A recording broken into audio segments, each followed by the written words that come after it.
ভিখারি যখন দুয়ারে আইসা বলে একটা টাকা ভিক্ষা আমারে দাও, ওই ছেলের হাতে নিয়ে নিয়ে বলবেন, ও ছেলে তুই ভিখারিকে ফিরাইয়া দিবা না, একটা টাকা তোর হাতের মধ্যে আমি দিয়া দিলাম, যাও যাও ওই ভিখারির হাতের মধ্যে নিয়ে তুমি দিয়া দাও। আপনার মাধ্যমে আপনার ছেলে শিখবে, মৃত্যু পর্যন্ত ভিখারিকে ধমক দেওয়া শিখবে না।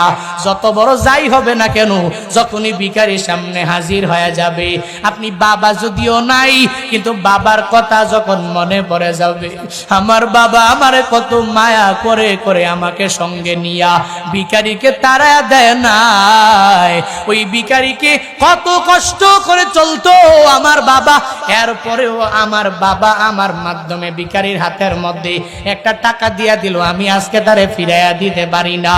নিজেও শিক্ষা দেওয়া লাগবে, নিজের ছেলে মেয়ে সবাইরে শিক্ষা দেওয়া লাগবে, মাজলুমের পাশে দাঁড়ানো লাগবে, জালেমের পাশে কঠিন কালেও দাঁড়ানো যাবে না। এই শিক্ষাটা নিজের ছেলেরে দেওয়া লাগবে, নিজের মেয়েরে দেওয়া লাগবে, পরিবারের আত্মীয় স্বজন যারা এদেরকেও দেওয়া লাগবে। 5 নাম্বার, নিজের ঘরের মধ্যে নিজেও ছেলে মেয়ের সাথে, ছেলে মেয়ের সামনে মা বাবার সাথে ভালো আচরণ করা লাগবে। অন্যায় আচরণ কঠিন কালেও করা যাবে না, কারণ মা বাবারা যেই পরিমাণ কষ্ট আমার জন্য করেছে, আমার ছেলেরেও শিক্ষা দেওয়া লাগবে। এ ছেলে আমার, আমিও তোর জন্য এত কষ্ট করেছি, কত রাত আমি মা ঘুমাই নাই, কত রাত আমি বাবাও সুন্দর করে ঘুমাইতে পারি নাই, এত কষ্ট আমি তোর জন্য এত কষ্ট করলাম, আজকে আমার মা বাবা আমার জন্য কষ্ট করেছে, আমি মা বাবার সাথে ভালো আচরণ করি, অন্যায় আচরণ করতে পারি না। তুই কঠিন কালেও বড় হওয়ার পরে আমাদের সাথে ভালো আচরণ করবি, অন্যায় আচরণ কঠিন কালেও তুই করতে যাবি না। এটা নিজেও মা বাবার সাথে সন্তানাদের সামনে ভালো আচরণ করা লাগবে। বলো তো চাপাইয়ের মুসলমানেরা, যদি নিজের মা বাবার মনের মধ্যে আঘাত না দাও, আর একটা ছেলের মনের মধ্যে যদি এতটুকু ঢুকাইতে পারো, ও ছেলেরে আমি আমার মা বাবার এত পরিমাণ খেদমত করি, তোর চোখের সামনে আমি মা বাবার খেদমত করলাম, মৃত্যুর আগ পর্যন্ত আমরা যখন বুড়া হয়ে যাব, তুই আমার সাথে অন্যায় আচরণ করতে পারবি না, পারবি না, পারবি না। তোর যেই মা তোরে এত কষ্ট করে লালন পালন করেছে, ওই মায়ের সাথে তুইও এই অন্যায় আচরণ তুই করতে পারবি না।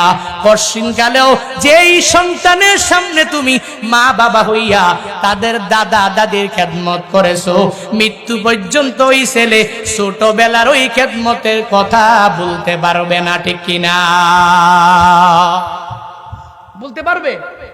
কথা বলেন না কেন? বলতে পারবে? নিজের মা বাবাকে যদি আমি আমার সন্তান সন্ততির সামনে যদি মা বাবার সাথে ভালো আচরণ করি, অন্যায় আচরণ যদি না করি, তাহলে ওই ছেলে কি ভুলতে পারবে?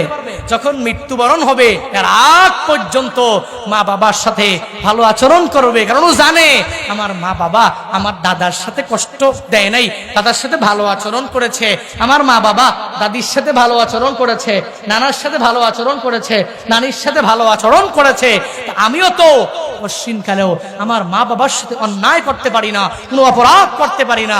অন্তত পক্ষে যেই মা এত কষ্ট করে পশমের মধ্যে নিয়ে লালন পালন করলেন, সেই জননী, সেই মা, কঠিনকালেও ওই মায়ের সাথে অন্যায় আচরণ করতে পারি